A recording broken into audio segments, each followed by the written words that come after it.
came here 10 years ago with absolutely no knowledge of farming whatsoever. Obviously brought up in England, only came to Australia 12 years ago, had never owned an animal larger than a cat before then. So it was a huge learning curve, but what I've noticed in the last 3 years in particular is I now feel both confident and competent. You know, I actually feel like I know what I'm doing. I don't worry now about the animals like I used to. I don't worry that I'm going to kill them because I'm going to do something wrong. And I probably spend less time doing it. So I've got more time to do other things, but I'm totally confident now that the animals are healthy and the landscape's healthy, and it's in my control. Whereas before, I always felt like it was outside of my control and it was just luck, you know, whether we happened to get a good season and good rain, and that otherwise, well, we were just going to be going around and hand feeding animals every day. Whereas I now realise that it doesn't have to be like that.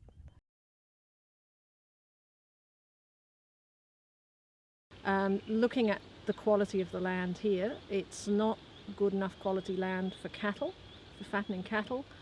We weren't really very motivated by sheep.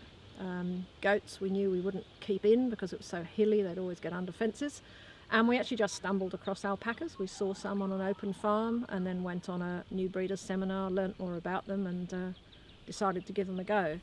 Because they're, particularly the Suris, because they're rare, it's a unique, different fibre. So it's just a little niche market that we decided to try and occupy. So it's been a learning curve, working out which paddocks will sustain which stock when. Generally, obviously, the paddocks that are in the bottom of this natural amphitheatre valley that we've got here, that tends to obviously be the better soil. So we do tend to get the best of the pasture in the bottom of the valley. That said, alpacas actually quite like the rougher native pastures and they need that variety in their diet. So we'll often find that they will actually selectively choose to come up onto the slopes. I remember being told on the very first day, who chooses what your animals decide to eat?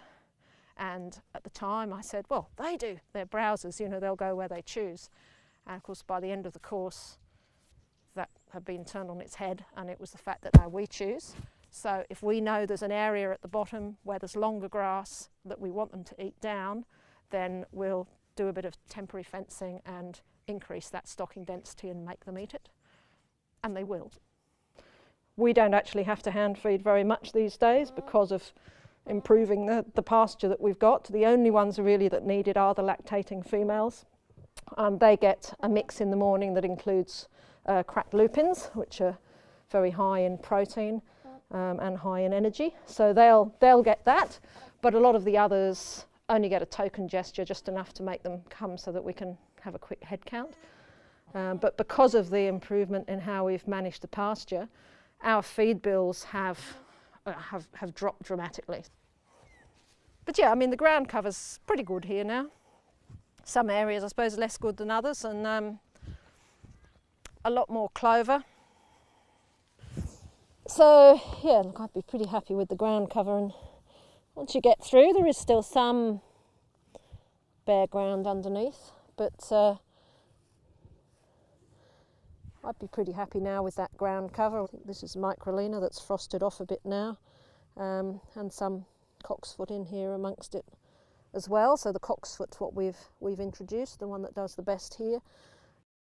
This paddock will actually need to be grazed again now to try and get down particularly some of this dead feed. I would put in some of our dry adults into here to try and actually reduce some of the quantity here of feed that's frosted off, get rid of that so that then in the spring we're going to have the new growth really coming through. But certainly we didn't used to have ground cover like that here. In the early days, something that we were told, and probably when we first started out on our sort of journey with alpacas, we listened to a lot of alpaca breeders, but we didn't really have contact with people who understood farming. And one of the things they told us was that we should regularly remove the alpaca manure from the paddocks, and alpacas use communal dung piles, so the dung builds up in one area. And I would go around, I even had a special poo vac, and I would go around and I would vacuum it all up out of the paddocks, and then we'd pile it up elsewhere on the property, and we'd actually give it away to people for their vegetables, and I'm sure they grew lovely vegetables. But what I didn't realise until I did land scan, that of course what we were doing was carting all of the nutrients off our property and giving them to someone else. So as a result of the training, that was a big change, that we started either just spelling paddocks and letting it just naturally break down where it was, or sometimes collecting it and then respreading it on areas that we were specifically trying to regenerate the pasture. So we were actually using something that previously we'd thought was a waste product that we had to get rid of. It's almost how all these sort of separate bits of a jigsaw ultimately all fit together, and it suddenly all starts to make sense.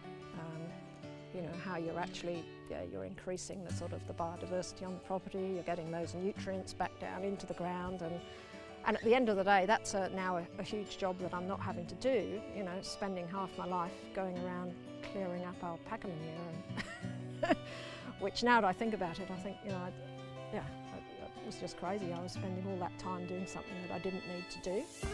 There is still work to be done, you know. I still want to keep improving the ground cover, making sure that we've got feed throughout the year.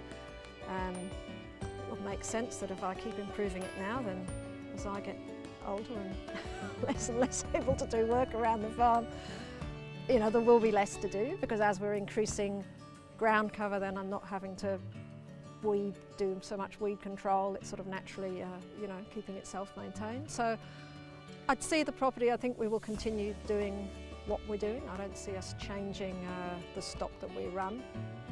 We could increase our stocking rate a little bit at the moment, but I'd like to see us continue to combine a farming enterprise that's successful, that's bringing in an income for us, with actually being able to know that eventually we pass on this property to someone else in better condition than when we bought it.